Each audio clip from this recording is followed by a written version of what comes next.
Oh, okay. Good evening. Coming at you from 3 different parts of New York where only 2 of us, Anthony, are shoveling every single day, seemingly for a living. I'm not. Wait. You're lumping me in with the shoveling every day? Hell no, that doesn't happen. It's just you. Damn it. I'm Steve Rabinowitz. I'm Jay Kaplan. I'm Anthony Strait. You privileged New York City people. Welcome to the Valentine's Day edition of On the Sports Lines. I mean, Valentine's Day love is not really near. Welcome to what we call in sports as the Great Void. For all of you not in the know, that's post-Super Bowl pre-pitchers and catchers reporting. So guys, let's get weird. We're going to talk NFL this week, but first we'll do a bunch of NBA, starting with our opener. So the NBA has done that thing where you send a text to a loved one, but didn't realize you said something that shouldn't actually have been read. And then you send a second text saying, JK, NBA Players Association, we just might have to have an all-star game after all, as long as the NBA PA agrees to said terms. It would happen March 7th, 3 weeks from Sunday in Atlanta. This was originally supposed to be an off week for the National Basketball Association. The 2 best players in the game, you can fight me on that. If you have any different opinions, you just send it to my Facebook page. That would be Giannis and LeBron have said that they'll go because they're ordered, but their heart won't be into it. Aw, poor guys. You make millions of dollars and you have to play 1 extra game. I think that means you know my opinion of it, but Anthony, is your heart in an all-star game in 3 weeks' time? Considering what we're going through in this country and the circumstances, I think the NBA should have passed on just throwing together a makeshift all-star game. Look, the league is already having issues the first half of the season with canceling games because of COVID protocols. Guys like Kevin Durant having to sit out because he got in contact with someone who was positive. Twice. Twice. This is the second time this has happened. You already had teams like the Wizards and the Miami Heat having to miss games because of COVID.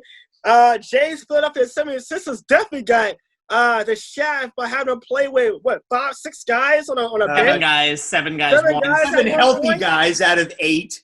Yeah, I mean, the league has been literally doing this whole season on the fly, and they kind of throw together an all-star game just for the money purposes. We all know it's for the money.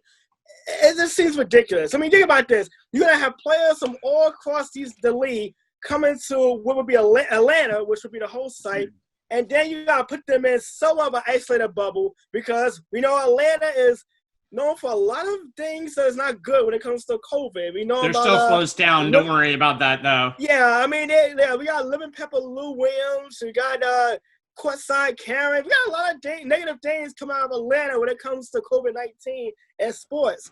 I'm just like this. I mean, it's not just LeBron James, Giannis, James Harden, Trae Young. And Trae Young would be the home player in this circumstances because it's in his own backyard. But it's the fact that the league don't even have a second half schedule out that's been made public. So teams don't even know who they're playing after that All-Star game. I mean, normally if you're a coach, you want to start planning for the next game. You want to keep guys healthy. But in this case, you don't want to get guys exposed to someone who may end up testing positive down the line, and now you got an entire team or maybe a league-wide shutdown because of one player maybe being in the wrong place at the wrong time, or maybe just not being careful enough, and everyone's exposed. Look, I get what the NBA is trying to do. They want to do something for the fans. They obviously want to do it for the money because, Turner and ESPN has kicked out big bucks for the NBA this season.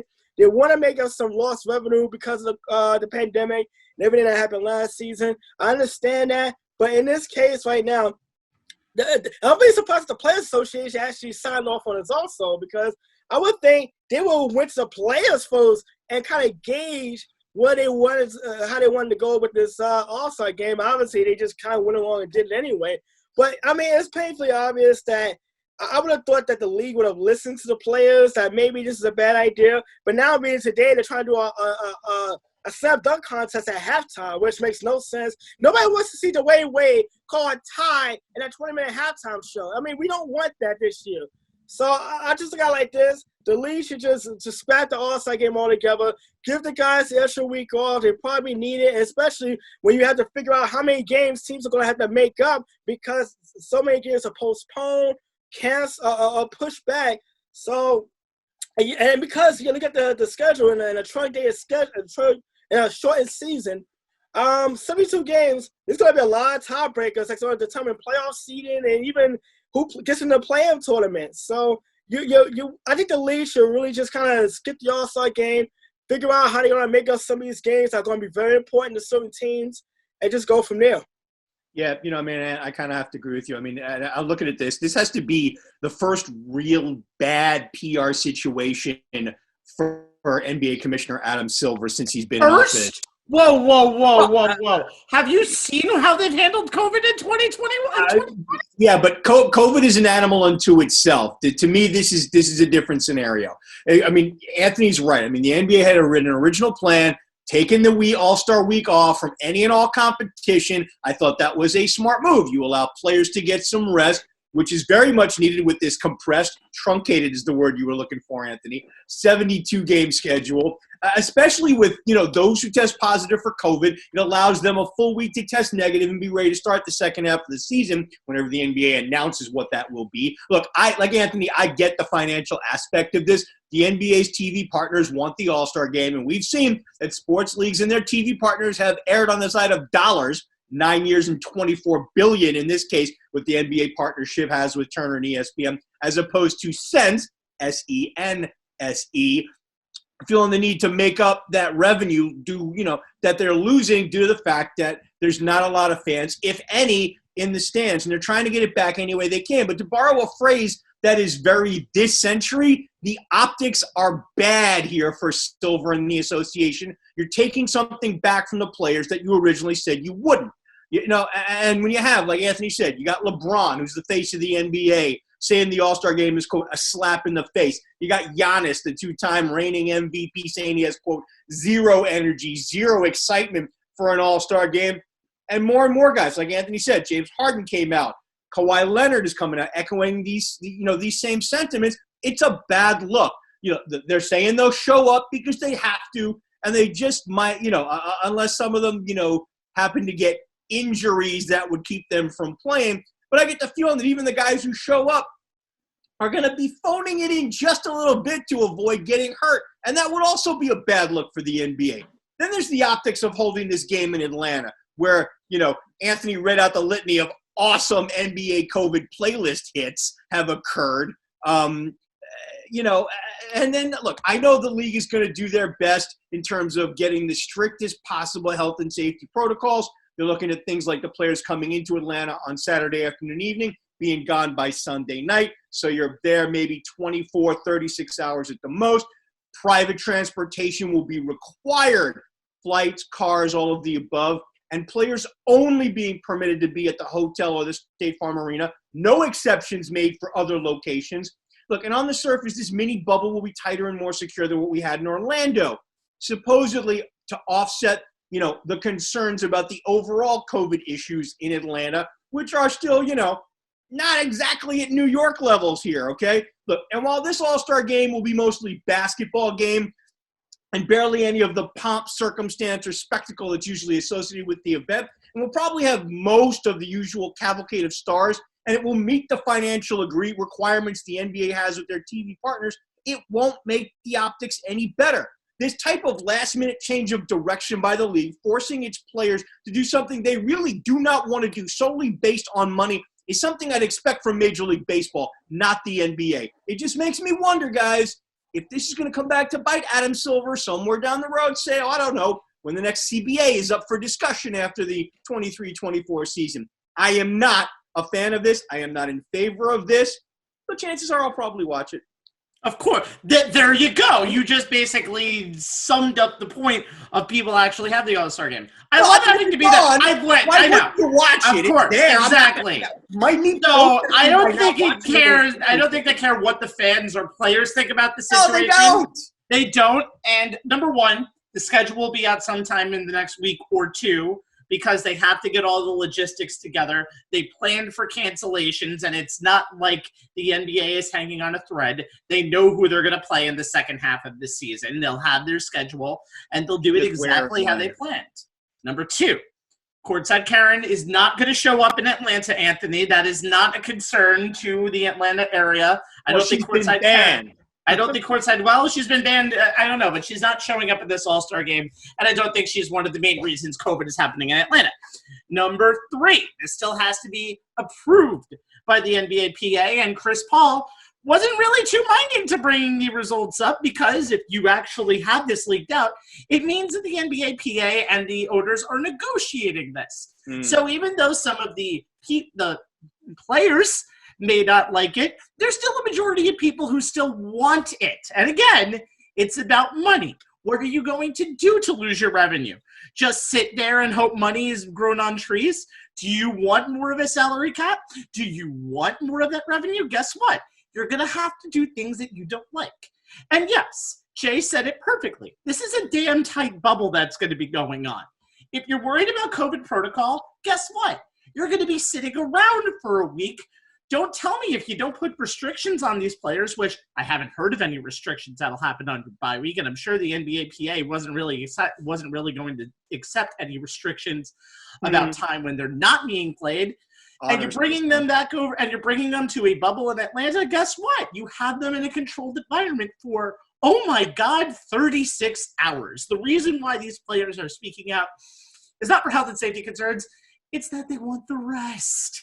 Guess what? You get rests on every fucking back-to-back known to mankind. You don't play 72 games because the NBA, because your teams don't allow you to play 72 games. I don't know too many people who play 72 games except LeBron James, but that guy is a freak of nature. So guess what? NBA players, you're not going to be happy about it. At least you know your service. You're going to Atlanta. And once this gets approved, then I don't see how money-wise this doesn't get approved again because the players want just a teeny bit little more money in that salary cap in 2021-22. This is going to happen. Tough luck.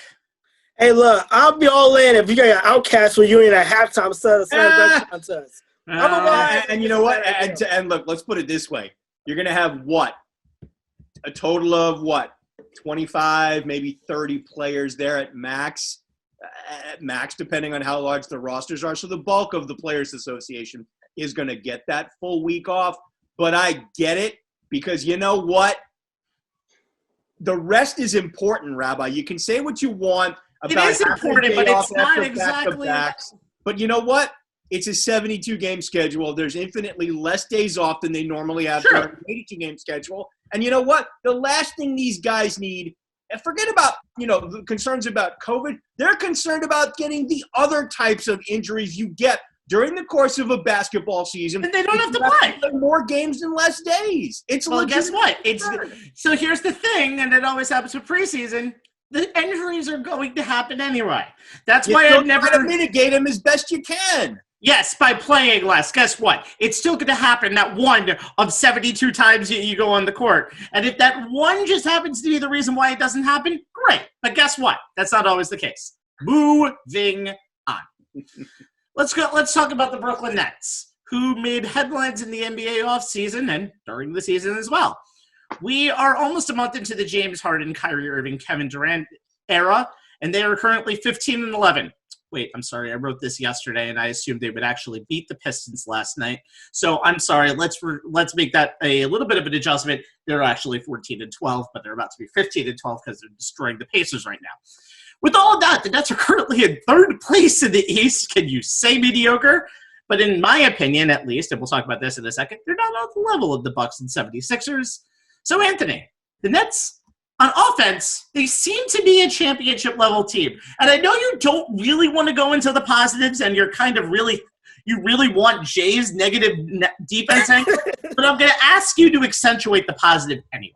It's only he has to say nice things about Kyrie Irving, which, makes him. He doesn't have to say anything nice about Kyrie Irving. He can move that, but I think he really wanted to go all in on the negative portion of this angle. But Anthony, positives, please. Yeah, I drew the short end of the stick on this one. Look, yes, you did. Look, sorry, dude. Well, when you look at the Brooklyn Nets and the big three that they have, the offensive firepower, they have an offensive rating of 122.6. That's literally on track to being the highest offensive rating in league history without question.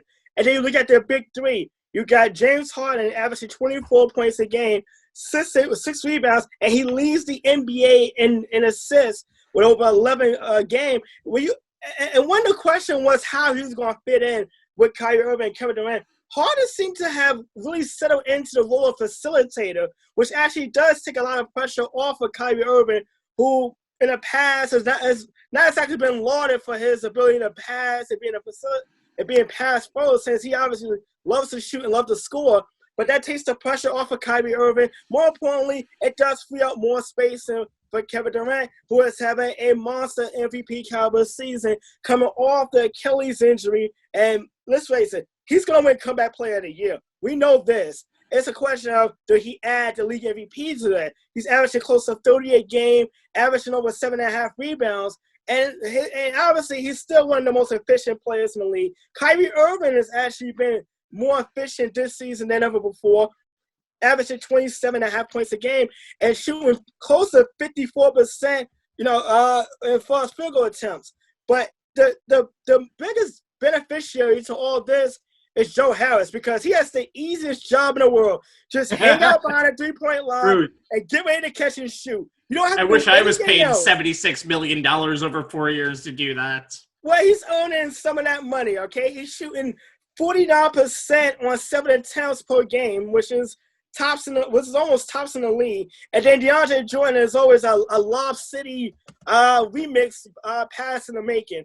Look, the net team on a given night can score 120, 130 points. The Legend on pace to score 120 tonight because I got the Brooklyn, Indiana game on now. When you look at the Nets and you get the whole as an Eastern Conference, no team can match up with the offensive firepower that the Nets offer up. You're also throwing Jeff Green and Landry Shamet, who are good outside shooters in their own right. And this is a team that can really, really put up points on a given night. And that's going to be really hard to defend for as any team in the Eastern Conference, let alone the league. What's the saying, though, Jay? For every action, there is an equal and opposite reaction, sir? Opposite reaction. Correct. That is correct, so, sir. Let's talk about the defense. Okay. Well, we all knew that adding James Harden to a Nets offense fronted by Kevin Durant and Kyrie Irving would make it go from really good to epic, as Anthony just denoted. But if you didn't think that the defense would go epically in the other direction, well, you weren't paying attention to who the Nets shipped out to bring Harden in. And those of us who did see this coming have so far been proven right. Look, Durant's always been a decent defender, though better as a team defender and secondary shot blocker than as a primary rim protector or one-on-one defender. Irving has never known what defense is, and that hasn't changed or improved at any of his career stops. Harden, when engaged, can be a decent defender, but we all know that he's rarely engaged, especially in Houston, where he carried a ridiculous scoring and playmaking load. Look, I'm going to look at this through the prism of the first 10 games the Three Musketeers played together before Kyrie and KD missed time for various reasons. And from this point of reference, there has only been one NBA champion in the past 24 seasons that had a defensive rating outside the league's top 11. You guys know who that was? In how many seasons? 24. Won a championship? Ooh. Is it one of the Heat teams? No, it is not. I didn't think so. Can't be the Bulls. Nope. The Rockets? No, they were actually pretty decent on defense. Won the NBA champion in the last 24 seasons. Means going back to like 1997. Yes, I know that. Oh boy, the Lakers? Yes. Celtic? What are their teams? 2000, 2001 Lakers, they ranked 22nd. And among that group of 24, 16 of them were in the top 5. The Nets' defensive rating in those first 10 games with Harden was 118.2, 28th in the NBA in that span, even though they went 7-3. But, that goes to Anthony's comments about the offense. Before acquiring Harden, they were the league's 13th best team in terms of defensive rating while going to 7-6. They were 30th in steals in those 10 games, 5.6. Dallas was 29th at an even 6 per game. To say that they haven't been active on defense would be a Grand Canyon-sized understatement. They were 24th in second chance points allowed, 14.5 per game in those first 10 games, which has everything to do with the utter lack of size on the roster after DeAndre Jordan. You think the Nets are missing Jared Allen about now? Yes, they still have the likes of TLC, Bruce Brown, and Jeff Green, who are above average to well above average defenders. So if you get Harden and Irving to play even replacement level NBA defense, you shouldn't be one of the worst defensive teams in the league.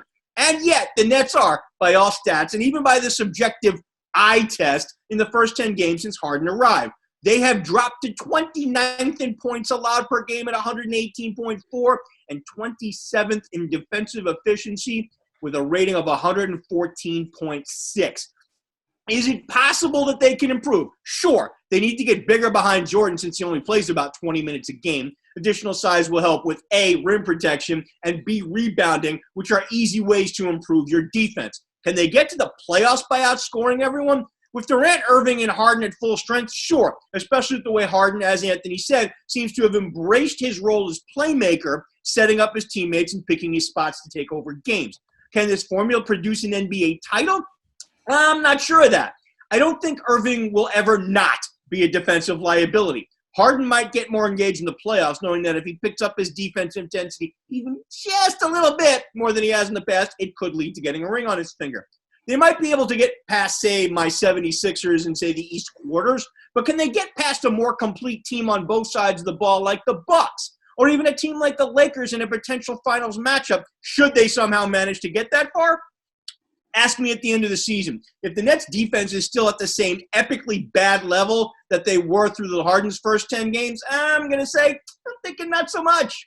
I'm liking how you basically are throwing your reverse psychology, your 76ers to the side and saying that they probably can win based on their laurels against that team, when right now, again, the Nets are 14-12. By the way, just a note, it looks like it's going to end tonight, although with the Nets, you never know.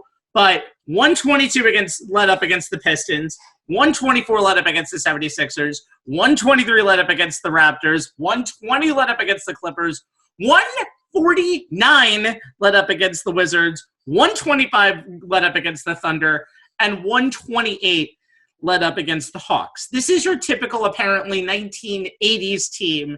And I know the league has gone back many, many years to the 80s based on offense, but that is just a little bit too much. Quick note on Jared Allen, and that Jared Allen moving to Cleveland. And Cleveland, by the way, is much better defensively with Jared Allen. When the Nets traded Jared Allen, a lot of people were curious on how this would affect the team's defensive intensity.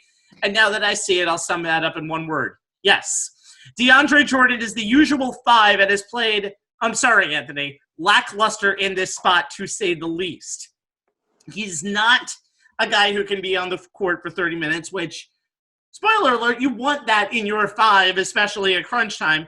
Jordan averages about 21 minutes per game, and his highest point total so far in the Big 3 era is 11 points. He is not what Doogie would call a stat sheet stuffer, as many people should expect a center on the most prolific offense in the universe, as one person should actually be. He's never had double-digit rebounds in any game since all of the Big 3 played against Cleveland a little less than a month ago. You don't notice DeAndre Jordan as much when all 3 of the super team is playing, and you really shouldn't. But when 1 or 2 is gone and DeAndre Jordan has to help with the offense, big trouble. Meanwhile, Jared Allen, multiple games, 7 in double digits. He has an awesome 23-18 line in that same DeAndre Jordan stretch I mentioned. And while Jeff Green has had solid numbers and can play much better defense due to DeAndre's incompetence, Jeff Green has been forced to play the 5. Jeff Green should never be playing the 5 in any circumstances. As Anthony once texted us, is like, why is Jeff Green playing the 5? And the answer is, I don't know. You need a big man who you can trust on the court for 25 to 30 minutes a game, and that should get you at least double-figure stats in points, rebounds, blocks, something. DeAndre Jordan is not the DeAndre Jordan of Lob City, sorry to tell you. He does the minimum amount that needs to be done as a starter in this league, and as a result, the Nets suffer. I don't know what to expect of the Nets. I don't think this team is on the level right now of the Sixers and Bucks, but there's time to go. I'm sure the Big 3 will play more games together. I'm sure when Kevin Durant comes back due to COVID protocol for the second time on Saturday, when they start a huge road trip that will take them to Golden State, and both LAs in the span of 8 days, they need to get better. And I think this is the time for them to kind of stand themselves out a little bit going into the All-Star break. All right. Yeah, and I add one more, and this is my complimentary dig. This is my complimentary dig on the Nets. I mean, look, defensively, you've been waiting for it, so might as well just do it right now and get it over with. Get it out of your system. They remind me of the St. Louis Rams in the 2000 season. They were so good on offense, so bad defensively. They just trying to outscore everybody. They caught up to them. Look, the Nets offensively, they're fun to watch. Defensively, they're taking social distance to a whole new level because they literally don't stop anybody. And it's just like you go back to that Wizard game and even the game against Detroit 24 hours ago, it was an absolute joke of the rotating revolving door going to the basket. I'm like, you really think you're going to win a championship with this defense? This is Steve Nash and Mike D'Antoni beating his sons all over again. If you remember those days where they score 110 and pray to the heavens and then give up 111 on a given night. Yep. Yeah, this is going to be an experiment that is still boiling over in the laboratory, and we are going to either praise it or bury it in the weeks to come. Dude, this is putting a whole pack of Mentos into a freaking Coca-Cola bottle and then shaking it up and watching it explode. And hoping it can win a ring. Can the Mentos bottle actually win 4 out of 7 games? Yep. All right, let's move on. Ladies and gentlemen, breaking news on this show. The Knicks don't suck. They're not good, but they don't suck. Right now they're 11-15 and in the mix for a playoff spot in the Eastern Conference, currently in 9th. Coach Tom Thibodeau, love him or hate him, has made an impression on this team despite 2 heartbreaking back-to-back losses this past Sunday and last night versus Miami. There is still a little ways to go for the Knicks to be whole. And I've used that twice now, Anthony. Be proud of me. There is a whole almost 2/3 of the season left to go. God, I'm not going to get this joke. You're not going to turn that word into a drinking game tonight, so stop now. I'm done now. I'm done. 3 is enough for my whole. He's done with the Nia Jax references. Yes, let's not explain it. Let's just go on. Let's look at the pieces of the New York Knicks after 26. Jay, Derrick Rose is back in New York. The Knicks traded him on Sunday, giving up Dennis Smith Jr., a second-round pick, and some more GameStop stock that was left in the background from last week's Rams-Lions trade. Is this worth the risk? Yeah, this is a trade that doesn't surprise me at all, and I do like the move. Rose wanted out of Detroit as they're running headlong into a rebuild.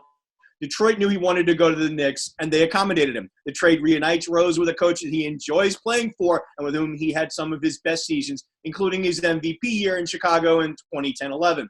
It also gives the Knicks some legit depth at a position they've been struggling to get consistent production from this season. Point guard. New York owns the NBA's sixth worst offense. Elfrid Payton is the nominal starter at point guard. He's averaging 11.7 points and 3.6 assists per game, but he has been inconsistent game to game. He's shooting a career worst 42.5% from the floor and just 25% on threes. Rose was averaging a little over 14 points and 4 assists per game coming off the Detroit bench. His shooting is about the same as Payton's from the floor, 43%, but he's shooting a little better on threes at 33%. That said, Rose is playing about 6 minutes less per game in Detroit than Payton has been with New York.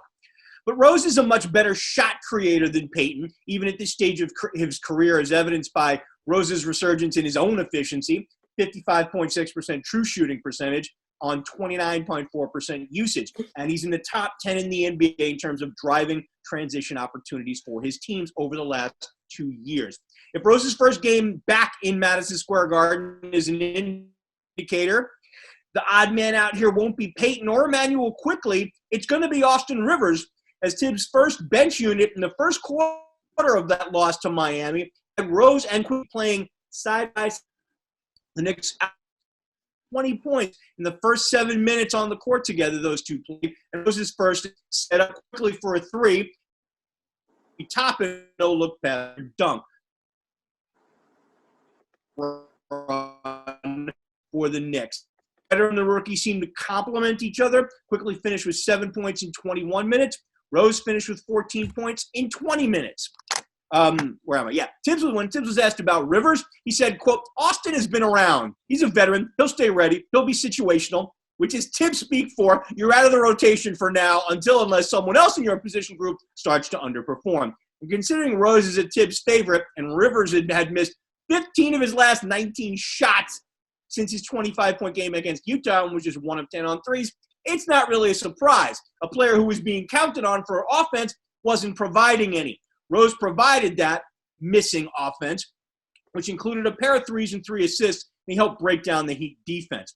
And this comments on Rose quickly pairing could also be a look into the future of the Knicks rotation. This is Tibbs' quote.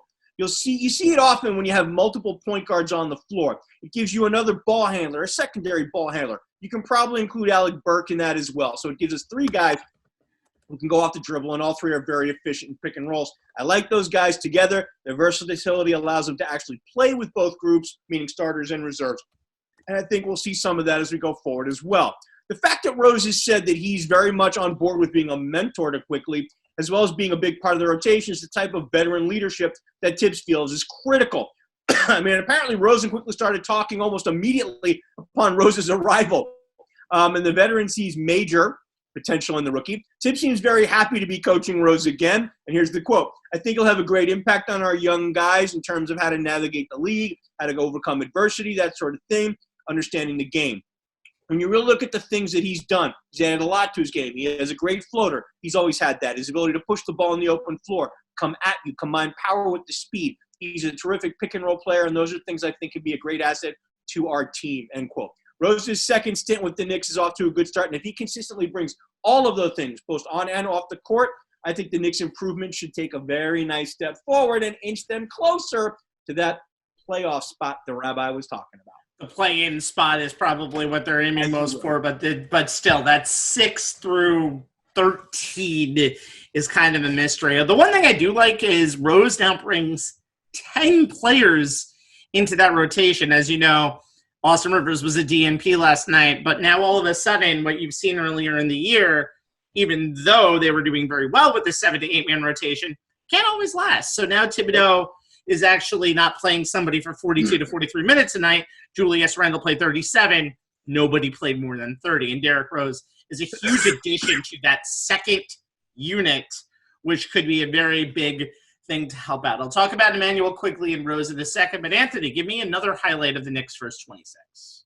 Have you ever – when's the last time you heard the Knicks in defense in the same sentence? I mean, we raved about those Knicks teams 20, 25 years ago in the 90s, and defense was a calling card. But this Knicks team, we knew Tom Thibodeau was a defensive-minded coach, and we just didn't know how quickly that the mentality was going to adapt to the players in the locker room. And we just didn't know it was going to happen this quickly. Look at the Knicks are actually tops in the league. They're number 1 in points allowed. They're third in the NBA in assists allowed. They're number 1 in field goal percentage allowed. And number 1 in opponent field goal percentage. So, and their defensive rating is in the top 7. So the most important thing is the players have bought into Thibodeau's coaching style and that effort mentality. You're watching the 2 Miami games. I mean, there were tough losses, but you see guys rotating on shooters. You see them pressuring. Damian Lillard, after the game on Saturday, in which the Knicks defeated Portland, talked about how the Knicks were just aggressive and trapping him literally anytime he touched the ball.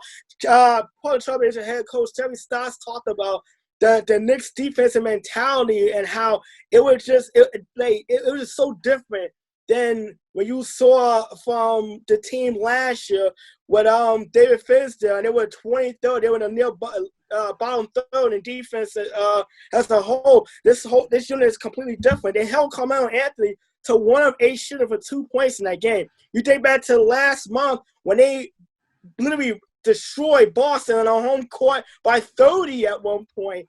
And Brad Stevens talked about the Knicks' defensive effort, and even watching the Nets telecast, they're going over the Eastern Conference standings and talked about the Knicks being a tough team. They're not an easy W anymore, and I think that's a good compliment to Thibodeau getting the players to buy in, and the fact that he's going to play guys who are going to try to help the team win. And you look at Kevin Knox, who I talked about during our preview show, needing to step it up. He's not even in the rotation anymore.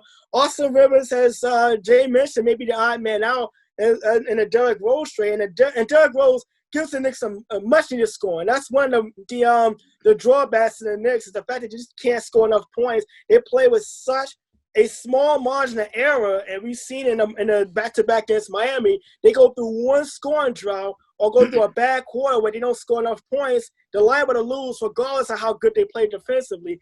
Alfred Payton, let's face it, his defense, on-ball defense and perimeter, is probably the only thing that's keeping Emmanuel Quickly out of the starting lineup right now because Payton has been really good defensively. Julius Randle diving for loose balls and Mitchell Robinson getting more aggressive, but he's playing smart. He's not picking up bad fouls early in games, which is kind of his bugaboo the last 2 years, especially last season, when that should have been a step forward. It turned out to be a step backwards. Look, guys have a role.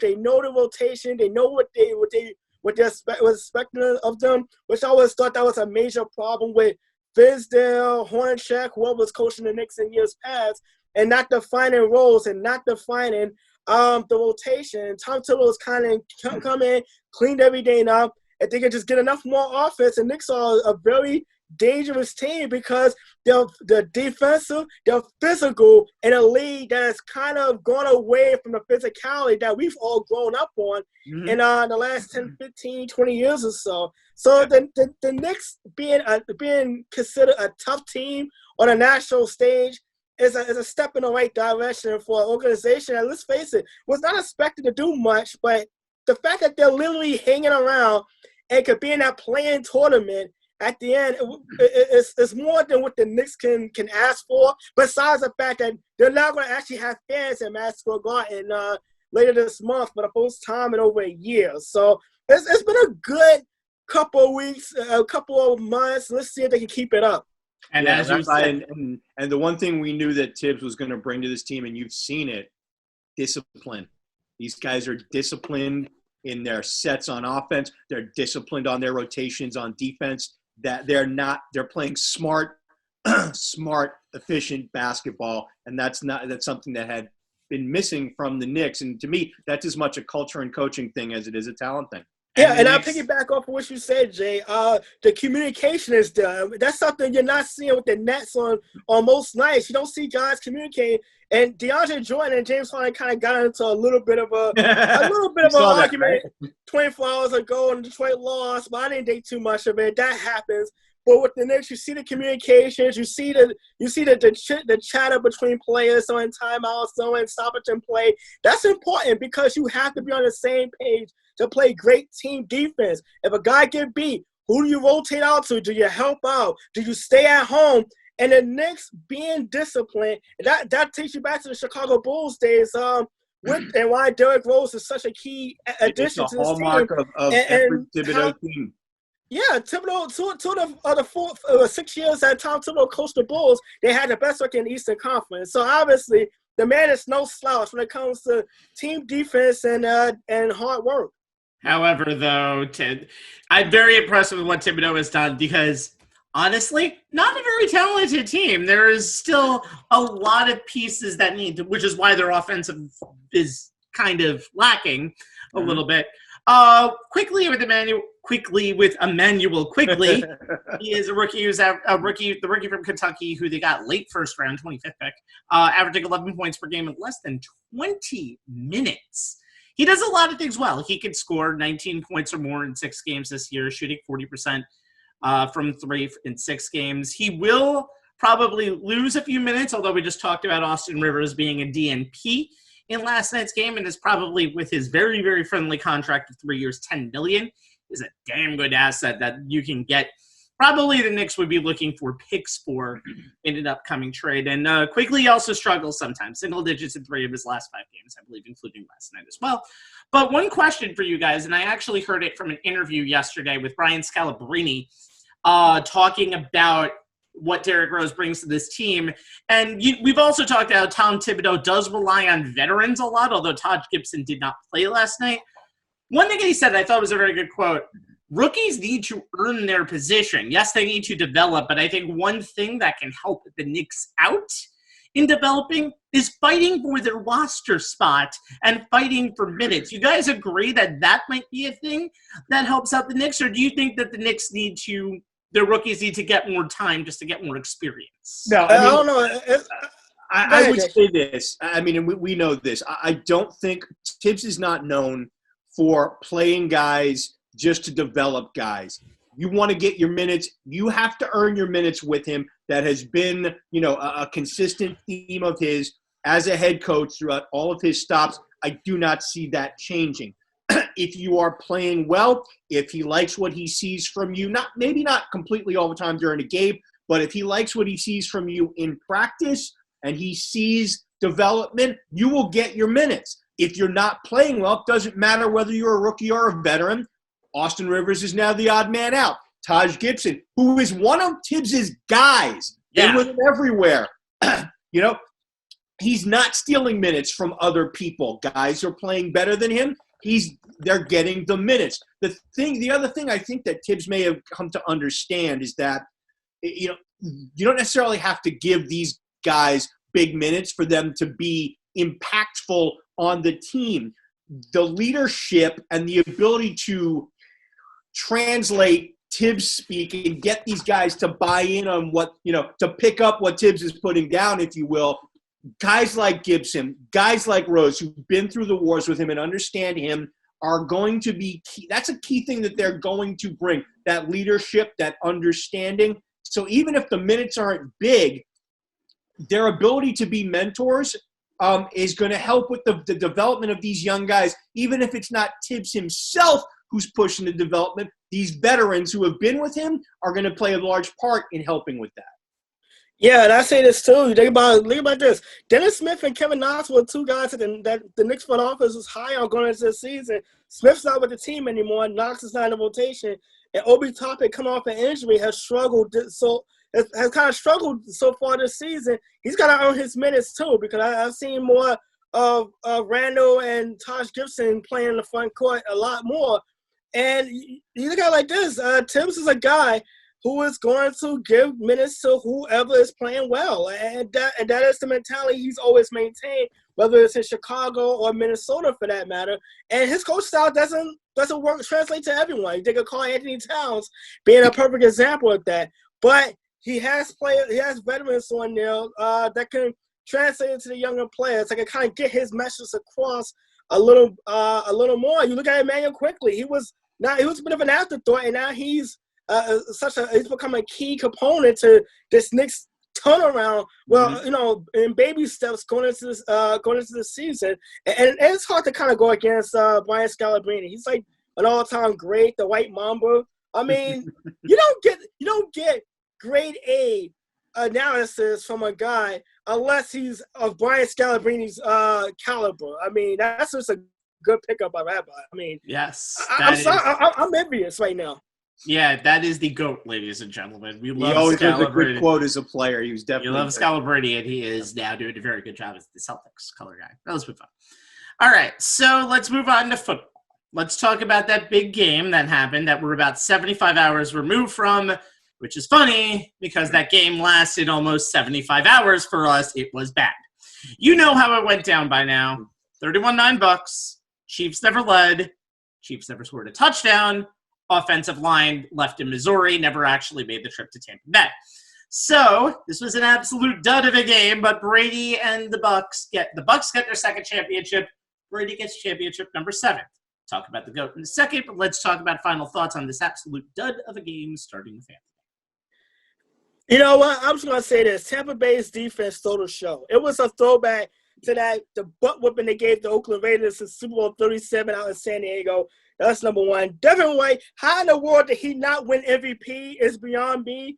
12 tackles. Because he's not a quarterback. We love quarterbacks. And 12 tackles, 2 for a loss, an interception. Look, the Tampa Bay front four dominated this game without question. Kansas City offensive line was banged up.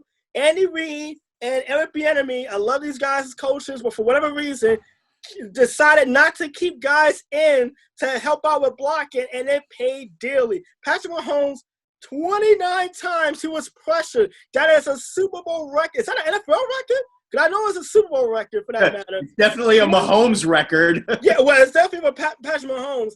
And he was literally spent half the night running for his dear life. Look, you think about that front four. Pierre-Paul, Sue, Shaq Barrett. These guys were literally they spent more time in the backfield than Tyreek Hill on an end around in this game. In the first meeting, Patrick Mahomes have completed 4 of 8 for 163 yards, 2 touchdowns in the first quarter. In the first quarter alone, and that was on 20 yards or more in the air. In the Super Bowl, 0 for 5 and passes 20 or more yards. Tampa Bay, look, they took a page out of the old Tampa 2 defenses, so the Warren Sapp and John Lynch's and Derek Brooke days. And we talked about Ronnie Ball, but by the way, congratulations, John Lynch, for getting into the Hall of Fame. We talked about that last week with our good pal Joseph Fall. They stayed in this cover 2 zone the entire game. Like, they only blitz, and Todd Bowles was notorious for blitzing. Only blitz Mahomes, this is next-gen stats, 9.6% of the time he dropped back in this game, which basically means he had guys in his face most of the time, and he had nowhere to throw the ball to. When he threw the ball, it was hitting the receivers in the back of their heads. It was hitting their face mask. It was bouncing off their hands. It was as bad as it can get for a Kansas City Chiefs team that is so used to just getting everything they want on offense. And now for the first time, you saw them being literally taken out of their rhythm, and they completely fell apart. The fact that Tampa Bay was able to jump ahead by such a wide margin made things worse for Patrick Mahomes because the running game went out the window, and you know he had to sit back and throw the ball. And by the way, he did everything he could to keep drives alive and keep plays alive by literally throwing. He looked like I think I showed you the meme from a White Goodman from Dodgeball. And better. Yes. Throwing and falling at the same time. Look, the Chiefs only kept 5 men in to protect on 92% of the dropbacks. And all Tampa Bay did was beat them with a 4-man front. And when they brought a 5th guy, they simply overloaded on one side. And because Kansas City was so beat up on the offensive line, it just looked really bad. And in the secondary, they didn't follow Tyreek Hill. It was not just a one-on-one. They didn't shadow him. They would double-team Hill on certain plays. They would double-team Travis Kelce, who seemed like the only one with a good night as far as catching a pass. He got about 60 yards. He also gained about 60 yards of garbage time. He got his normal. Yeah, it was a lot of but a lot of those numbers are garbage time numbers. A lot better because of garbage time. But then you look at the cover 2, the cover 4, or if you for those of you who don't play John Madden football, the cover 6. Which is something that is you do learn on the game if you ever play a franchise mode. They show you how. But the fact that Tampa Bay stayed at home and they trust their front 4. Look, anytime you can get pressure on a quarterback without having to send extra defenders, you can stay at home in a secondary, that is a win. And the fact that the Tampa Bay Buccaneers were able to do that for 4 quarters, and that allowed Patrick Mahomes to get any rhythm whatsoever. That was probably one of the best Super Bowl defensive efforts we've seen in a very, very long time. And against what arguably be one of the most explosive offenses we have seen in a very, very long time. And a guy we was waiting to put into the GOAT conversation a little too prematurely, and Patrick Mahomes, because he's that good and his ability to get with the ball so quickly. But he was backpedaling. He was just running for his dear life. Tampa Bay, shout out to him. By the way, who's the only one in this panel who picked Tampa Bay to win? Me. Yes. That's right. And you're getting worse. You're getting worse than Jay on your pats on the back. Break your arm, patting yourself on the back. Go ahead, Brian. You earned it. You're getting worse than Jay on your patting on the backs now, by the way. But let's neither. He earned it. You did earn it. Yes. First of all, that is the most pressures of any quarterback in the history of the Super Bowl. 4 more than Jim Kelly back 29 years ago when they played the Redskins in Super Bowl 26. 4 more, which is ironically enough the number of times Tom Brady was pressured in the game. His fewest pressures of any Super Bowl in his career. You basically could have had a walk in the park in that spot. By the way, 5 blitzes the entire game for Todd Bowles. 5 blitzes. Let's go to Jay. Well, okay. I get to talk about the Chiefs and be prepared, strap in, because here comes the rant. I have never seen this Chiefs offense as ineffective as they were in the Super Bowl. I kept waiting for Andy Reid, and I said this to you guys on text, to make the type of adjustments we've become accustomed to seeing from him that turn a deficit into a lead and result in a win that at halftime looked like it was about to be a loss. Reid did not adjust to the Bucs pass rush. I have to say, I was surprised at how ineffective the Chiefs' pass protection was. I honestly did not think losing left tackle Eric Fisher to an Achilles injury in the AFC title game against Buffalo would cause this much of a gaping hole in the Chiefs' offensive line. Casey's play designs and Mahomes' ability to escape most pass rushes and pressures can hide most pass protection issues, and they definitely hid them from me. But the Bucs 4-man rush, as Anthony said, Tampa Bay only sent extra rushers on just 9.6% of Mahomes' dropbacks, totally dominated a KC offensive line that had only 2 of their week 1 starters, and one of them had to move from guard to tackle due to Fisher's injury. Tampa Bay ran stunts, twists, tackle end games all night and tore the Chiefs' pass protection to shreds. One offensive lineman would lose his matchup almost immediately on just about every pass play, and while Mahomes would almost always make that guy miss, he rarely had the time to reset and look upfield to try and identify an open receiver before another pass rusher was all over him. Mahomes was pressured, as you guys said, 51.8% of his dropbacks. That's the 3rd highest rate he has seen in any game in his pro career. That he was only sacked 3 times is a testament to his almost preternatural escapability. But as I said to you guys on text, I was seeing visions of Fran Tarkenton watching the lengths that Mahomes went to escape the Bucs' relentless pass rush. And because of that, the Bucs, as Anthony said, were able to run their cover 2 shell with 2 high safeties on 87% of their defensive snaps, which kept Tyreek Hill from taking the top off the defense and pretty much eliminated the big downfield passing plays that the Chiefs are known for.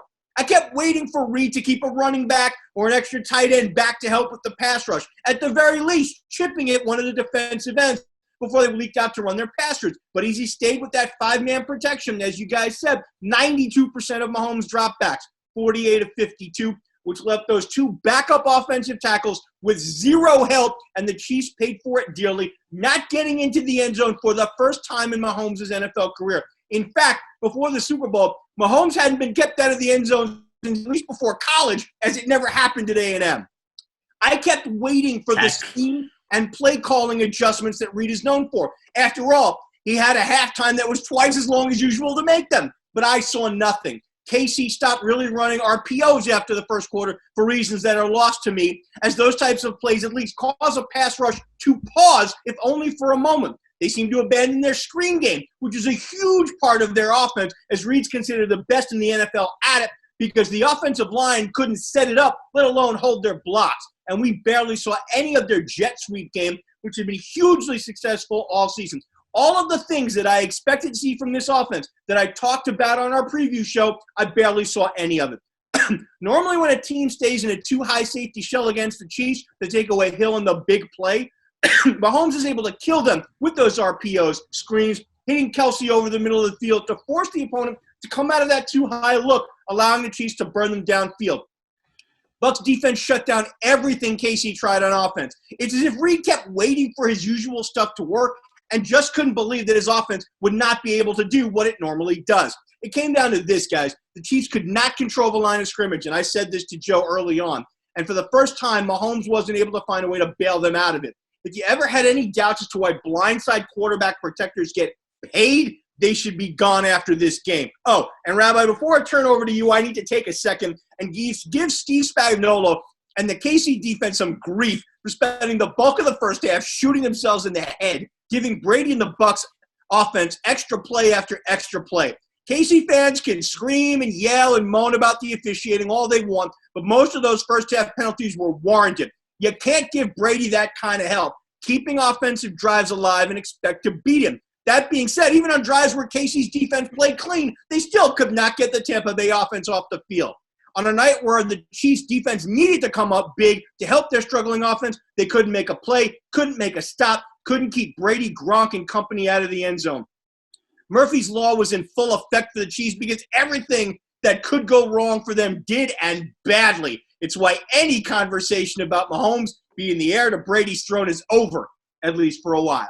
It is for a while, but the one thing that I noticed is that the Chiefs, Edwards-Helaire was running with the ball. They started running with him in the third quarter, and then they abandoned it like the offensive line was actually going to do something that they didn't do. And Tampa Bay, I'm going to give Spagnuolo some more crap. They ran as simple of an offense that I think Brady has ever run in any playoff game, let alone a Super Bowl. Only threw for, I think, 2 and change. And a lot of the plays he did were screens. A lot of the play, and they were to very familiar people. Evans was only a non-factor. The only time you saw him in that game was 1 catch for 31, and then he got tripped on that pass interference call. Godwin did nothing. I don't think Scotty Miller had a catch. I know he dropped the ball early in the game. It was such a simple offense that the Chiefs needed to stop, and they did it. I want to make sure Patrick Mahomes gets credit, though. He was magician-like this past Sunday because he was really given nothing. Mentioned the 29 pressures, but he scrambled, according to Next Gen Stats, before being touched or stacked for 497 yards. That's the most for a QB in almost 5 years in any game. Now throw out the contrarian stat I texted you this morning.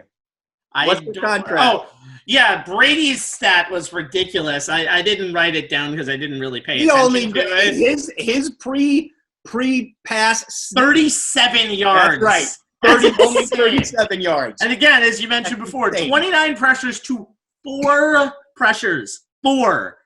And also, when Mahomes was able to get the ball out, and he got the ball out a bunch of times, he could have been sacked a lot more. 2 potential TDs by Darrell Williams and Tyreek Hill was dropped. Kelsey dropped the pass.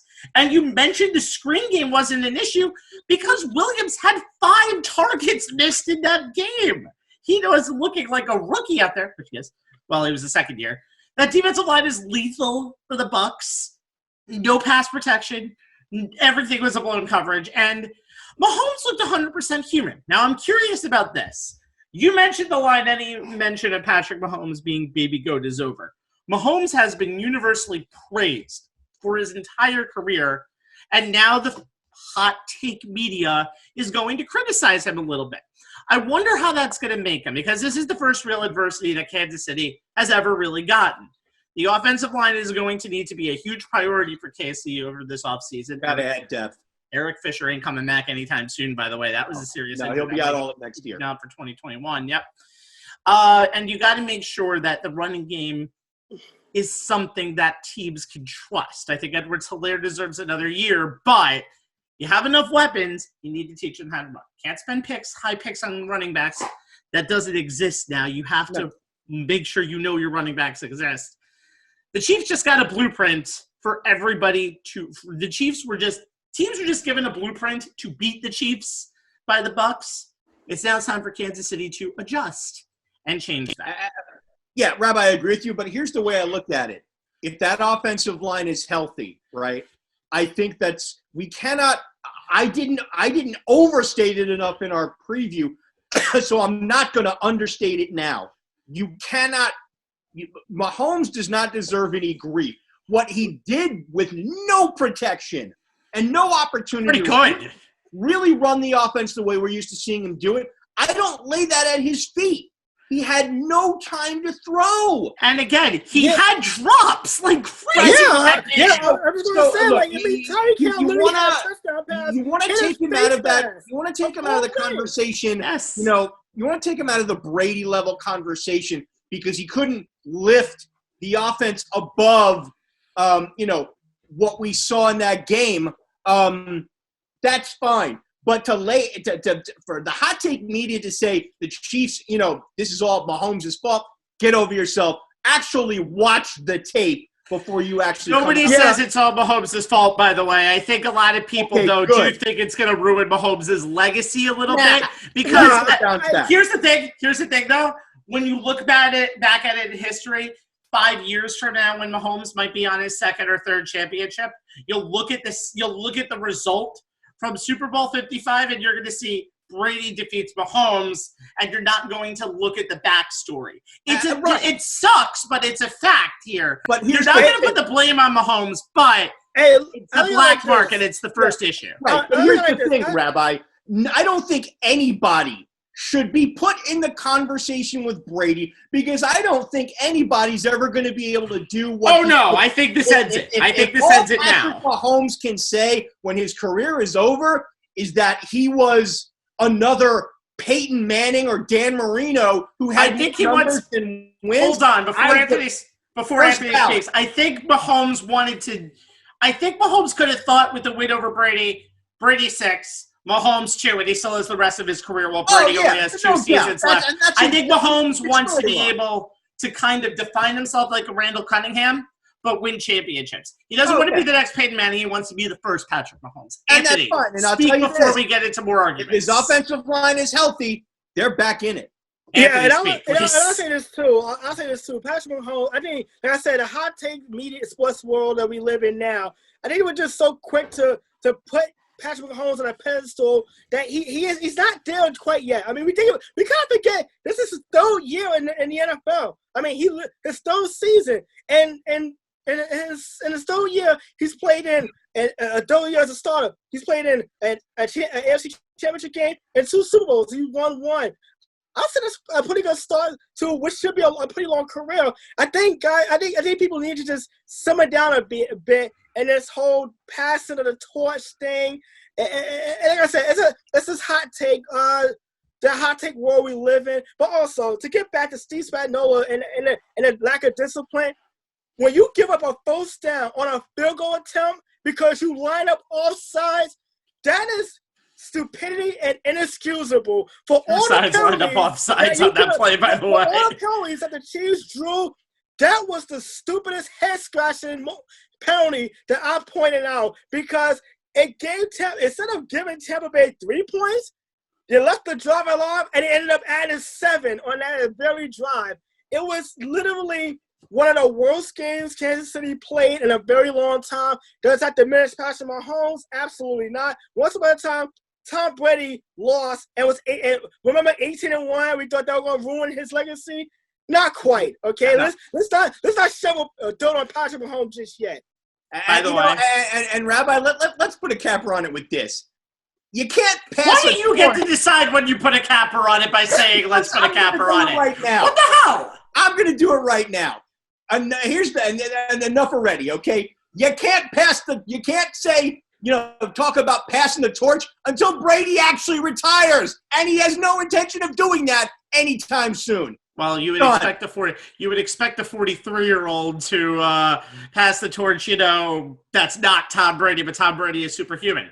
Speaking of the GOAT, let's talk about the guy who will basically make me and you, Anthony, never have an excuse to not do anything in our 40s. That's Tom Brady, quarterback, Tampa Bay Buccaneers. He is now a 7-time Super Bowl winner, more than any franchise in the NFL. And guys, I'm going to do something for a second. If you don't think this is the most meaningful of his Super Bowl victories, let me share a screen with you really quick.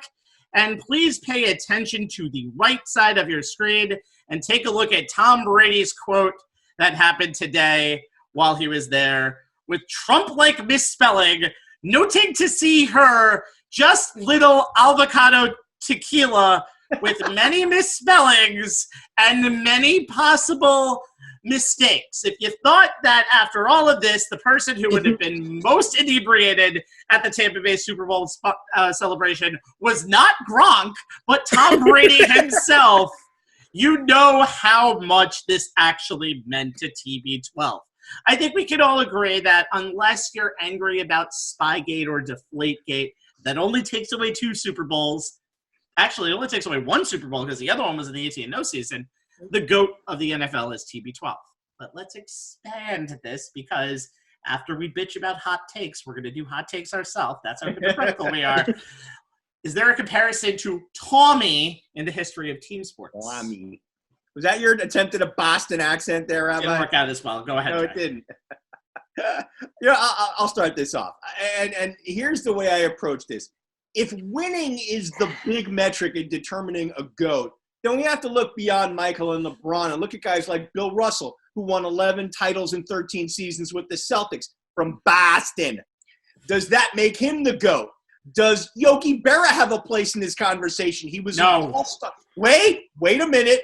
He was an all-star level player on 10 Yankee World Series title winning teams. I know that, but I was thinking about that earlier. But you also have DiMaggio. You also have Mantle, who are in that very exclusive. You're taking away from my point. Keep going. But I'm just trying to tell you that's my opinion on Yogi. That's fine. I'm going somewhere with this. Bear with me. Or do you look at dominance from a player on those winners? Russell, as good as he was, if you look at his stats, is more of the Dennis Rodman of his era, a dominant defender and rebounder who chipped in points where he could. And before you scream blasphemy, Russell's points per game only went up about 1 point per game in the postseason, from a little over 15 to a little over 16. Michael and LeBron were much more dominant players on the teams they led to championships. Barrow was in the top 5 in MVP voting 7 straight years, winning the award 3 times, but only once in a year where the Bronx Bombers won the World Series. And as good as he was, he, like Russell, was surrounded by Hall of Fame talent. And both of them played in eras where the game itself really did not change during their playing days. In my opinion, Jordan is in that same boat. The NBA game stayed the same through both of his three-peats. Now, the game changed a few ways, and it continues to do so during LeBron's career, in some ways quite significantly, and his role was slightly different on each of his title-winning teams in Cleveland, Miami, and now LA, each of which had a significantly different cast around him. In my mind, that makes him more comparable to Brady in this conversation. LeBron's success over 17 seasons is comparable to Brady's success over 21 seasons. And like LeBron, Brady has done it with very different teams around him in his 20 years as a Patriot. His 6 Super Bowl winning teams were not carbon copies of each other, even if the offense had commonalities. And this Bucs team was unlike any team he had in New England, Gronk as his tight end aside. Couple that with the major changes the NFL has had over his 21 years, how he adapted to those changes, had different roles on the different Patriots teams in terms of how much he had to carry the offense or not, and how many top-tier playmakers or not that he had around him on offense, and how he then went to a brand-new team with a totally different offense, totally different culture, and not only did he master both, but he made both his own, brought his guys in Gronk and AB, and made them part of the offense without alienating guys like Evans and Godwin, who'd been the focus of that offense for a while. Oh, yeah, and he did it at 43 years old, beating 2 of his contemporaries, future Hall of Famers Drew Brees and Aaron Rodgers, and the kid that everyone before Sunday anyway said was the heir to his throne. Oh, and yeah, and he did it on the weekend. Rodgers was named MVP, and Peyton Manning, Brady's number 1 all-time contemporary, in my opinion, was named to the Hall of Fame. Those 2 guys have been connected for practically all of Manning's career, and by leading Tampa Bay to his 2nd Super Bowl win, Brady joins Manning as the only quarterbacks to win titles with multiple franchises. He's won 5 Super Bowl MVPs. I know, as Rabbi said, it's a quarterback award. And while he may not have put up Madden-type numbers in some of those games, there's no doubt that his leadership was the key to every one of those awards and the reason he now has 7 rings. 1 more than the Steelers and Patriots have as entire organization. He won 3 Super Bowls between the ages of 24 and 27, and 3 between the ages of 37 and 43. And he's had more seasons with a passer rating above 100 in the last 11 years than he had in his first 10 years. Look, I'm sure some will argue that Tiger Woods or Roger Federer should be part of this conversation, or even the owner of this title based on how much they've won in their legendary careers, as should other team sports superstars like, say, Lionel Messi or Cristiano Ronaldo. But as much as it pains the Brady hater in me as a fan, as an objective analyst, I think I have to say that as of this moment in time, and it could change down the road, Brady isn't just the GOAT of the NFL or the GOAT of all team sports. He is the GOAT of all sports. Whoa. So you're putting him over Ali?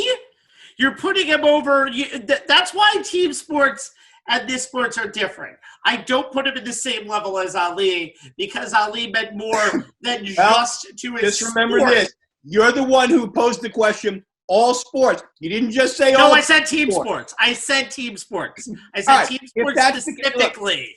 Well, okay. But to me, based on what he's done, I'm going to give it to him across all of it.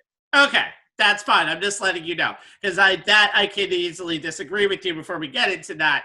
Ali had more of a social level GOAT, and I think that is easily my answer to that. Look, even Nicholas had that. You're talking about people if you're going to expand it to include that, then you and I can have an argument, and I can. And you know what? I can say fair point. I'm looking at strictly through the prism of athletic accomplishment. That's that's fine, and we'll talk more about that in a second. Anthony, save us. You know what? I would say Tom Brady is probably the greatest of all time as far as football.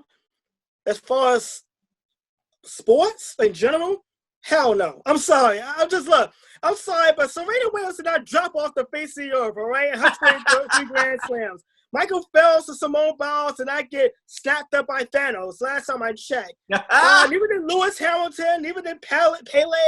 We always talk about Michael Jordan, LeBron James, or who's the greatest NBA player of all time. Did we not mention Wayne Gretzky and what he was doing in his prime? I mean, the guy has records that's to this day still exist. And this was back to his Edmonton Oilers days 30 years ago.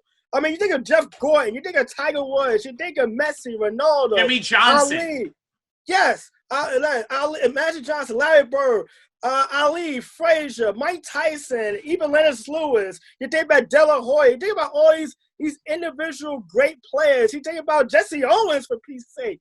And what they were able to do, and all of a sudden I gotta wake up and say, oh well, Tom Brady just won a 7 Super Bowl. That makes him a GOAT. No, it puts you in a good category. You're one more than Michael Jordan, and you join Robert Horry, who gave him a congratulatory tweet, by the way. Look, what Tom Brady was able to do this year with no training camp, basically knowing his teammates on the fly during a pandemic in an entirely new system, in a new city, a new everything. And the leadership he brought to that Tampa Bay locker room, it cannot be measured in wins and losses. Well, it is measured in wins and losses, but it can't be measured in dollar signs, just how valuable that was to take a team that was basically playing against themselves last year because of all the turnovers that Jameis Wilson was committing with that great defense, and the fact that Tom Brady made them believe they can actually win a championship. It started with Washington. They went into New Orleans, a team that had beat them soundly earlier this season, not once but twice, and were able to knock off Drew Brees, maybe send him into retirement. Go to Lambeau Field and best the NFL's MVP in Aaron Rodgers in his own backyard, and Tom Brady didn't have to do a lot. He was at 43 years of age, he learned to be a game manager and take what the defenses were offering him, which I think I mentioned a couple of shows ago. And the defense shut down probably the greatest offensive firepower we've seen since those St. Louis Rams teams in the 2000s. Look, Tom Brady, the greatest quarterback of all time, the greatest football player of all time, I would give him that. But football is such a team sport. You don't succeed without the other guys. Like as a quarterback, you're not succeeding without the receivers catching them pass, without the front offensive line blocking. I know as a receiver and as a running back, guys, I don't go anywhere without blocking in front of me. There's so many things that go into a team being successful as far as football, but leadership qualities, that's something that kind of stands out. And Tom Brady definitely separated himself in the NFL department as far as greatest of all time. But a lot of sports, I won't say that. I'll say no, because I just feel like that's such a slap in the face to some of these great athletes that we've seen in some of the more individual sports, where it's basically mano a mano. If you don't bring your best game, your best performance on a given night, on a given day, that's it. You don't have anyone to pick you up on a bad day. And I just feel like we are the hot take society that we live in. And then people was getting spurred a moment and getting caught up in it. And by the way, I didn't even mention Kobe Bryant, by the way, as far as all-time great athletes. I just look at it like this: park your brakes. Look, Tom Brady, greatest quarterback of all time, arguably one of the greatest NFL players to ever live. His longevity is amazing. And if you look at active players, LeBron is the closest thing we can get to. But as far as like across the board, slow down. Whoa, wait a minute. I'm the contrarian here. Look at that. No. You are. No, you're not the contrarian for one reason. First of all, wow, I almost lost my train of thought here. First of all, obviously, not of all sports. Like I said, Brady does not change social barriers and was not a one of one. He's a great player, but what he's done is not a one of one. So let's take individual sports off the table. Russell and Brady are comparable. Russell won the MVP 5 times. He was on a stacked team. That was the era it was. It was Celtics or Lakers. He was a coach also. But again, the era was Celtics or Lakers. That's what happened. It's not his fault. But again, 11 titles to 7. And again, Russell, who, yes, he was still as good of a regular season player as he was a playoff performer, but still, the numbers were great. And for his time, he was pretty damn good. Yogi is next. Yogi is amazing, but I actually don't give the nod to Yogi because it's a murderer's row. And unfortunately, in baseball, there's so much more around you. Now, it's unfair that we take championships into account, but when we're going into this GOAT conversation, championships are the separator for me. So that's why Hank Aaron could easily be on here, but unfortunately didn't win too many titles. So here's why Jordan is not the GOAT for me, and I think Brady is better than him. I think Jordan did a lot, and again, what Jay said, and I'm agreeing a lot with Jay in this conversation, which just scares me to death. Jordan did a lot with the same team and a lot in the same era. But one thing that LeBron, who I think is the only person that can take the heir apparent again, in team sports to Tom Brady, one thing Brady just did and one thing LeBron is doing is changing his style to different teams. What Tom Brady did this season is remarkable. And yes, even though it was an 11-5 year, again, no training camp, learning on the fly, doing the things he did this season, passing for over 4,600 yards. And again, he had what I call is the Peyton Manning effect. The Broncos learned how to win from Peyton Manning. The Bucks learned how to win from Tom Brady. I mentioned it last week. There were Bucks players crying after they won the NFC Championship, and Tom Brady basically had to do a Sharon Moonstruck and slap him and say, snap out of it, we have a Super Bowl championship to win. So I think Brady is the GOAT right now of all team sports, but this could change, and I think LeBron is really an heir to this throne. And as much as I hate it, what Brady did on Sunday really cements him all time. I can't believe, Anthony, you're not even giving him the GOAT in all of football. Yes, quarterbacks, but what NFL player has the accomplishments that Tom Brady has? No one, not even close. Yeah, but you know what? I'm a big football fan. I've seen too many players and defenses that just literally changed the landscape. Like, think about individually, Lawrence Taylor literally changed the outside linebacker position. You think about defenses, no one ever saw the Forces defense the way the 86 Bears were. No one saw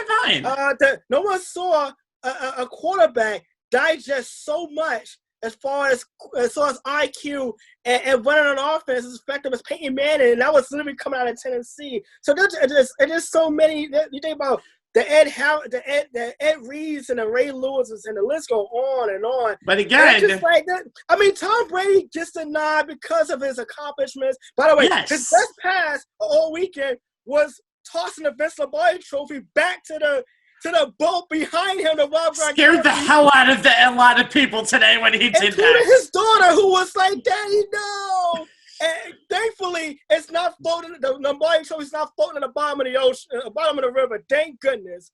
But as far as Brady's accomplishment, he gets the nod without question, because you think about what he's able to do and the leadership and the cultural difference he has been to a locker room. You saw it 20 years, and many thought that he was the system quarterback, or he was a byproduct of Bill Belichick and the Patriot way. He goes to Tampa Bay, and he's that guy that is giving the younger players the confidence. He brought Leonard Fournette with him.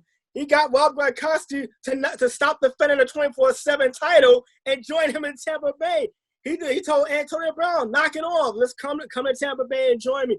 And all three players were very vital to the Buccaneers championship win over Kansas City. So like I said, I'll give Tom Brady greatest quarterback of all time, arguably greatest player of all time in the NFL, but in team sports, I don't know, because you look at basketball, hockey, you can always see one guy literally dominate a game. Like one of my favorite games of all time as a fan is Mark Messier's hat trick against the Devils in the conference finals. That was one guy literally taking over a game by himself.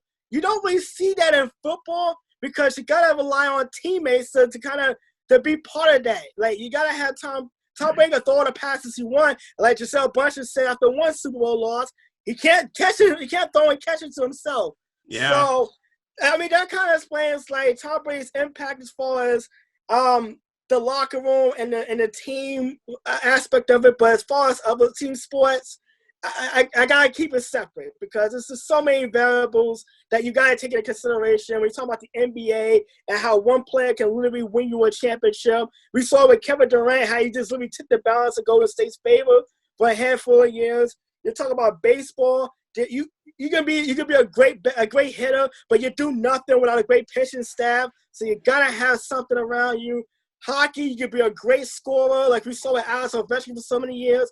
But if you don't have the goaltending or even the coaching, it doesn't work out well. There's so many things you have to take into consideration. So that's why I said I don't want to jump the gun and put him on a pedestal above every other great team sports player and also individual as well. I'm gonna keep him as far as the sport he is dominating right now, and that is the National Football League. And right now he's doing a hell of a job of it. All right, let's move on. Rabbi, we did say this would be a fun conversation. It was. All right, let's quickly talk about the ruling that Governor Cuomo set today as New York sports arenas, and I would assume that will eventually go to stadiums, can open with 10% capacity starting on February 23rd. That would mean the Brooklyn Nets would do that night against the Sacramento Kings, and the Knicks would follow soon after. They will be the 12th and 13th arenas that are allowing fans. Most of them, except for it looks like 4, are allowing 10% capacity or less, which is the capacity where the other 2 places will be. So guys, very quickly in our last 5 minutes, yes or no, is this a good idea? I'll start us starting this one, Rabbi. Anthony. Okay, I'll start this one. You know what?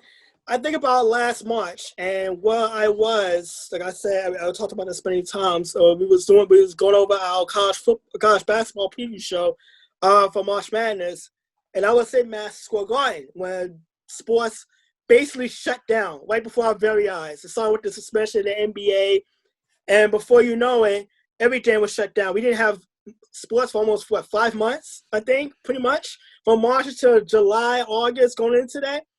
But I think it's a step in the right direction as far as trying to get the city of New York back running because New York was hit really hard early on. I mean, I'll be the first one to tell you from my personal experience. I live nearby New York Methodist Hospital, and I saw the freezer trucks with COVID deceased, and I saw the city shut down and just be a ghost town for many months. And to be able to at least allow some kind of normalcy, and the fact that yes, the infection rate is going down, people are doing a better job of just being careful.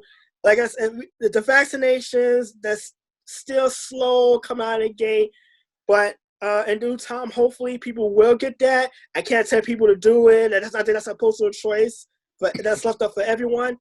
But just to see the city of New York, and we're all proud New Yorkers, to take baby steps in the right direction. I work in the Broadway industry. Our industry has been hit hard by it. People have lost their jobs. And just give the city an opportunity to maybe bring some money back to the city, maybe give people a chance to get their jobs back. And just the trickle down effect. Would it be great to have? It'd be great for the players to have some kind of background noise other than being pumped out of the PA system. And you don't just think about the players, you don't think about just the fans, you think about the people who work in these arenas, the concession workers, the custodians, and all these people that went from working a part-time schedule to now being out of work. And I think, like I said, they test drive with the Buffalo Bills playoff games last month. I think it's a great step in the right direction. Hopefully, we can keep it going as far as the COVID rates and across the board. For the first time in a long time, COVID rates across the country has declined. Like I said, I'm not the most overly religious person in the world, but I do pray every night. I keep my fingers crossed that we can continue going down the positive step to eventually getting out from underneath the weight of this pandemic and allowing fans, even in a small capacity, to attend sporting events again. But it's a little slice of normalcy that a lot of people haven't had in over a full calendar year. Yeah, look, in the larger scheme of things, guys, I'm fine with this. I like the protocols and the rules. Proof of a negative PCR test within 72 hours of the game. No more than 10% capacity limit for arenas with more than 100,000 person total capacity. Mask wearing, temperature checks, mandatory assigned seating to ensure social distancing, plus approval by the New York State Department of Health of the venue's plans for allowing fans and maintaining these rules and protocols. That being said, I'm not crazy about the timing of this. February 23rd is a little too early a date as far as I'm concerned. Not enough New Yorkers, especially in the 5 boroughs in Long Island where we are, have been vaccinated, in my opinion, to allow for this at this time. I would have gone with April 1, opening day for Major League Baseball. Baseball stadiums are larger than arenas like Madison Square Garden or the Barclays Center, allowing for more social distancing for fans. Baseball stadiums being outdoors are a better environment than indoors where the NHL and the NBA play.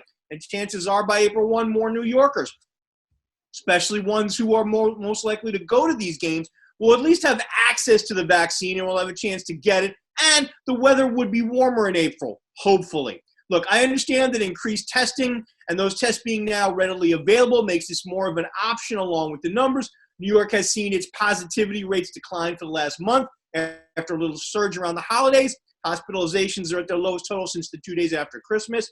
And I get that opening up sporting events, concerts, etc. to the public is good for the city, both from an economic standpoint as well as the emotional standpoint that Anthony mentioned.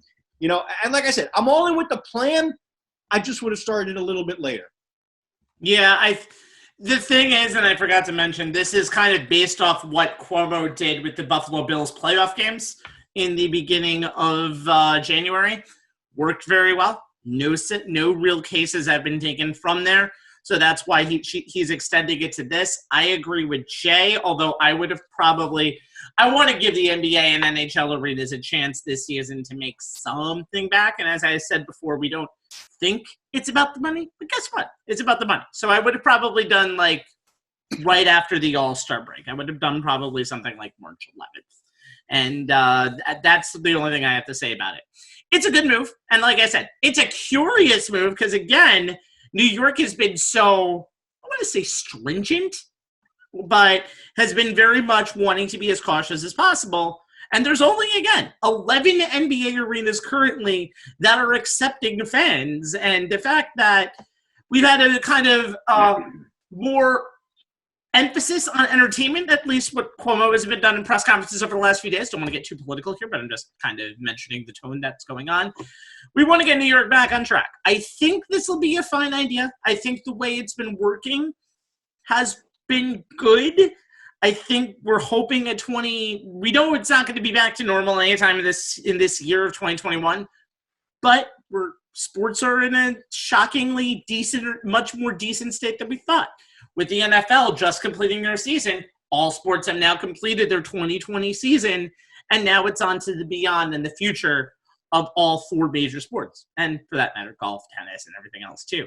So let's see what happens. It's a step in the right direction, and when we're back on the air in 2 weeks, we're going to see a little bit of a different climate in sports. Yeah, no courtside cameras allowed, by the way. Amen to that. Well, yeah, that's for another show. Anyway, we're done. You can catch this show live at facebook.com/onthesportslines every week when we are live, and youtube.com/onthesportslines to check out our vast library of shows. And Jay, you get the honors again. Twitter, you can follow us there at ONTH Sportslines. For Jake, the link to this show will be up on our Twitter page right after it goes up on YouTube. Yes, that should be sometime tomorrow. For Jay Kaplan and Anthony Strait, my name is Stephen Rabinowitz. That wraps it up for this little bit of a mishmash show. 2 weeks from today, pitchers, catchers. We'll talk about that as baseball will start getting into swing. By the way, still snow outside. Still talking pitchers and catchers. So while I go get the shovel and YouTube brag about just sitting at home having someone else do it, my name is Stephen Rabinowitz. Thank you for joining us tonight on The Sports Lines. Good night. Good night, everybody. Good night, everyone.